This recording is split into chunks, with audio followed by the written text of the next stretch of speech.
And with me this morning, Rhino Trading Partners Chief Strategist Michael Block is here. Good to see you, sir. And National Review reporter Katherine Timpf, who I just whispered to her, I said, I can't wait for your New Year's special on Fox News. So excited. Yeah, me and Tyrus are going to be in Times Square talking to people. I love it. Hanging out. It's going to be a good time. If you missed her last year, it was a lot of fun. She's doing it again this year. All right, we've got a lot coming up this morning. Author of The Israel Warrior, Rabbi Shmuley Boteach, former Connecticut Senator and former Vice Presidential nominee Joe Lieberman. Texas Congressman and physician Michael Burgess is here as well. You do not want to miss any of that. All right, well, to our top story, a diplomatic showdown. Tensions between the U.S. and Israel are rising following Secretary of State John Kerry's speech yesterday. Now, President-elect Donald Trump is teaming up with Israel's Prime Minister Benjamin Netanyahu, taking aim at the Obama administration. They have a choice. They can choose to live together in one state, or they can separate into two states. But here is a fundamental reality. If the choice is one state, Israel can either be Jewish or democratic. It cannot be both. And it won't ever really be at peace. Israelis do not need to be lectured about the importance of peace by foreign leaders. Israel's hand has been extended in peace to its neighbors from day one. I think Israel's been treated very, very unfairly by a lot of different people. You look at resolutions in the United Nations, you take a look at what's happened. They're up for 20 reprimands, and other nations that are horrible places that treat people horribly haven't even been reprimanded.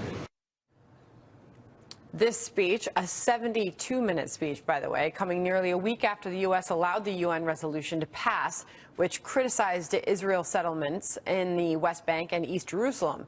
Joining us is former U.S. Ambassador to the UN, Senior Fellow at the American Enterprise Institute and Fox News contributor, John Bolton. Ambassador, so good to see you this morning.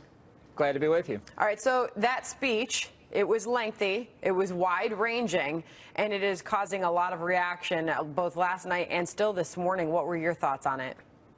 Well, number one, who cares what John Kerry thinks? His administration is about to become history, thank God. This is a venting, I think, of frustrations, and I think history will soon begin to ignore it. But he exposes a number of fallacies in the worldview that I think has motivated Barack Obama these last 8 years when it comes to Israel and the Middle East more broadly. So having it all in one place, having every mistake put together in one 75-minute speech, really can be helpful to historians for researching how to ruin a foreign policy. Yeah, Ambassador Bolton, this is Kat. Why would John Kerry and Obama go out and make this kind of speech when it doesn't, does it really matter to anybody when Trump's going to be in office in less than a month? Well, I think they're trying to box him in. I think that's what Resolution 2334 last Friday was all about, and that does pose significant problems, although they say they're not going to support further Security Council resolutions. Their credibility leaves a lot to be desired. I think they were very disingenuous about their role in 2334. So there's a reason for concern between now and the 20th of January.